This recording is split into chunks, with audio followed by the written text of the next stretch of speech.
जब मेघना अकेले बैठी होती है तभी मेघना को ऊपर वाले कमरे से कुछ आवाजें आती है। मेघना धीरे धीरे ऊपर वाले कमरे में पहुंच जाती है। वहां पर पहुंचने के बाद मेघना की नजर उसके पिता की डायरी पर पड़ती है। अब मेघना बिना देर किए उस डायरी को पढ़ना शुरू करती है, जिसमें लिखा होता है, मेघना, तुम्हारी माँ ही मेरी मौत की जिम्मेदार है। आगे मेघना डायरी में पढ़ती है, जब मेरी किताबें नहीं बिकी और मैं बेरोजगार हो गया तो तुम्हारी माँ मेरे साथ नहीं रहना चाहती थी। इसलिए एक दिन वो मुझे खाने में जहर मिलाकर मारने की भी कोशिश की, लेकिन मैं बच गया और वो किसी और अमीर आदमी को फंसाकर उससे शादी कर ली। डायरी पढ़ने के बाद मेघना दौड़ती हुई अपने पिता के मृत्यु स्थान आकर जोर जोर से रोने लगती है। तभी मेघना के साथ कुछ होता है और अगले ही पल मेघना की रूह मेघना के पिता के पास पहुंच जाती है। अब मेघना अपने पिता को बोलती है, मुझे उस औरत से बदला लेना है, आप मेरा साथ देंगे? मेघना के पिता बोलते हैं, अपनी माँ से बदला लेगी, मैं तेरा साथ नहीं दूंगा। अब मेघना खुद की जान लेने की धमकी देने लगती है, इसलिए मेघना के पिता मदद करने के लिए तैयार हो जाता है और मेघना से कहता है, राधिका और शांतनु के घर में मूर्ति के पास एक दिया जलता है, उस दिया के जलते हुए मेरी रूह उस घर के अंदर नहीं जा सकती, इसलिए तुझे उसके घर जाकर उस दिए को बुताना होगा। ये कहते हुए मेघना के पिता की रूह वहाँ से चली जाती है। अब मेघना ट्रेन पर सवार होकर अपनी माँ के घर जाती है। रास्ते में मेघना को अर्जुन की याद आती है, इसलिए मेघना अर्जुन के साथ बिताए हुए सारे पलों को याद करके उसे महसूस करने लगती है। अब मेघना अपनी माँ के घर पहुँच जाती है। डोरबेल बजाने पर एक नौकर आकर दरवाजा खोलता है। मेघना उसे कहती है, मैं राधिका से मिलने आई हूँ। फिर नौकर शांतनु को जाकर बताता है कि बाहर मेघना आई। घर के अंदर राधिका की दूसरी बेटी की जन्मदिन की पार्टी मनाई जा रही थी। नौकर की बात सुनकर शांतनु राधिका को साइड में लाकर बताता है, बाहर तुम्हारी बेटी मेघना आई है, जाकर मिल लो। राधिका मेघना से मिलने से मना कर देती है, इसलिए शांतनु खुद मेघना के पास जाता है और मेघना को कहता है, राधिका अभी थोड़ी बिजी है, इसलिए वो तुमसे नहीं मिल सकती है। फिर मेघना शांतनु से कहती है, मेरी माँ को बता दीजिएगा कि मेरे पिता आत्महत्या कर लिए और उनके जाने के बाद मुझे रहने के लिए कोई जगह नहीं थी, इसलिए मैं यहाँ आ गई। आगे देखने के लिए लाइक, सब्सक्राइब और कॉमेंट करें।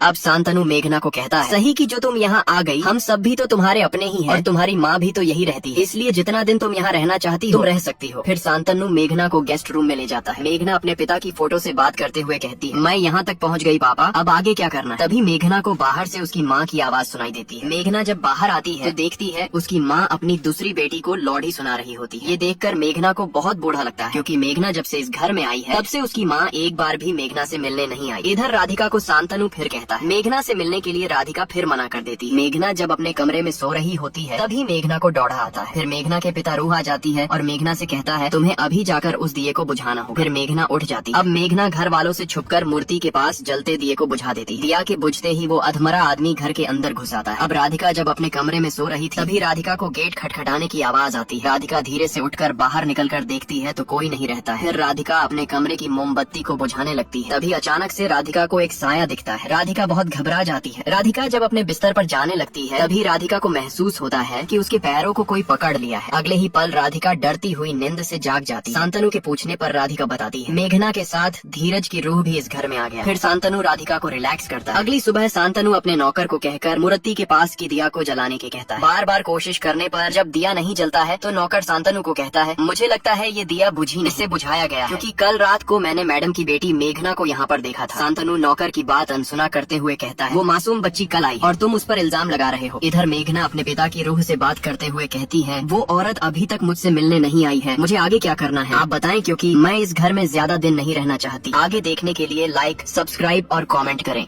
अब मेघना के पिता इस माइक के जरिए मेघना को बोलता है, तुम्हें अभी थोड़ा इंतजार करना होगा, फिर आगे बताऊंगा क्या करना है। इधर मेघना की माँ अपनी दूसरी बेटी के नाश्ते के लिए दूध लेकर आती है। तभी मेघना राधिका से टकरा जाती है और दूध नीचे गिर जाता है। अब मेघना अपनी माँ को देखकर वहाँ से चली जाती है। नदी के किनारे बैठकर मेघना अपने पिता से बातें करती है कि आप उस औरत की वजह से मुझे छोड़कर क्यों चले गए। तभी वहाँ पर अर्जुन आ जाता है और मेघना से सवाल करता है, तुम मुझे छोड़कर यहाँ क्यों आ गई। मेघना अर्जुन को देखकर एक पल के लिए बहुत खुश हो जाती है। फिर अगले ही पल मेघना अर्जुन को इग्नोर करके वहाँ से जाने लगती है। अर्जुन मेघना को रोकते हुए कहता है, तुम मेरे सवालों का जवाब दिए बिना यहाँ से नहीं जा सकती। मेघना अर्जुन को कहती है, मैं तुम्हें अभी कुछ नहीं बता सकती, तुम यहाँ से चले जाओ। अर्जुन बोलता है, तुम जब तक मुझे नहीं बताओगी तब तक मैं तुम्हारे साथ रहूंगा। ये कहते हुए अर्जुन मेघना को गले से लगा लेता है। फिर मेघना और अर्जुन धीरे धीरे एक दूसरे के करीब जाकर फिजिकल हो जाते हैं। तभी मेघना अपने पिता की आत्मा को देखकर घबरा जाती है। मेघना के पिता की आत्मा गुस्से में मेघना को कहता है, तो इसी सब के लिए मेरी आत्मा को मुक्त होने से रोक ली है। अब मेघना अपने पिता की आत्मा से कहती है, पापा अर्जुन मुझसे प्यार करता है और उस औरत से बदला लेने में मेरी मदद करेगा। तभी मेघना की आंखें खुल जाती है। अब अर्जुन मेघना से कहता है, तुम नींद में किस इससे बदला लेने की बात कर रही थी। मुझे सच बताओ। मेघना कहती है, मैं अपनी माँ से बदला लेने आई हूँ अपने पिता की मौत का, और मुझे बचपन में छोड़कर चली गई उसका। अब अर्जुन कहता है, मैं तुम्हें ऐसी कोई गलती नहीं करने दूंगा जिससे तुम जेल पहुंच जाओ, इसलिए तुम मेरे साथ मुंबई चलो, नहीं तो मैं अंदर जाकर सबको बता दूंगा तुम यहाँ क्यों आई हो। मेघना अर्जुन की बात को इग्नोर करके वहाँ से चली जाती है। इधर ये अधमरा आदमी मेघना और अर्जुन की सारी बातें सुन लेता है, और जब कमरे में अर्जुन अकेले होता है तभी वहाँ पर अधमरा आदमी आ जाता है और अर्जुन पर बहुत सारे वार करने के कारण अर्जुन बेहोश हो जाता है। इधर मेघना जब घर वालों से छिपकर मोमबत्ती जला रही होती है तभी वहाँ पर राधिका की दूसरी बेटी आ जाती है, जिसे देखकर मेघना काफी डर जाती है। आगे देखने के लिए लाइक सब्सक्राइब